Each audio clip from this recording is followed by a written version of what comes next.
So this is the Snow Bear. This was the first of my winter stories, and it's all about a polar bear. I've always loved polar bears. She was dreaming. She had to be.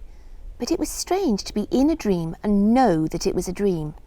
Tugging her coat more tightly round her shoulders, Sarah stepped out into the snow, shivering a little.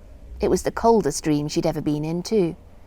She looked around, wondering if there was anyone to talk to tell her where she was, and called, "Hello?" She didn't call very loudly. She felt shy somehow, shouting into all that whiteness, and only the wind answered her.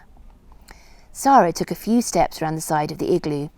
She had some odd idea that on the other side of the snow house she might find the way home, that there might be a sort of door back to Grandad's garden. But she forgot all about that when she came round the back of the igloo and found her Snow Bear. He was standing now on all four paws, but he still only came halfway up Sarah's legs. He stared at her uncertainly with round, dark eyes, not green glass any more, and Sarah stared back. His eyes had changed, but it was her bear. She knew it. She knew him. He was real, soft and furry. She wanted desperately to stroke him. He looked so like her cuddly polar bears back home. But this was a real bear now, a wild bear. Sarah shook her head, wondering how this could possibly have happened. Then she smiled to herself.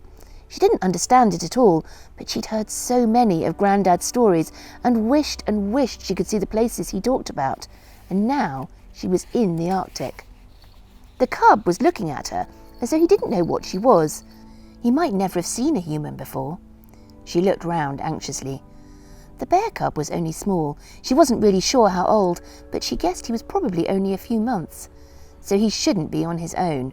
Somewhere close by, there would be an enormous mother polar bear looking for her baby.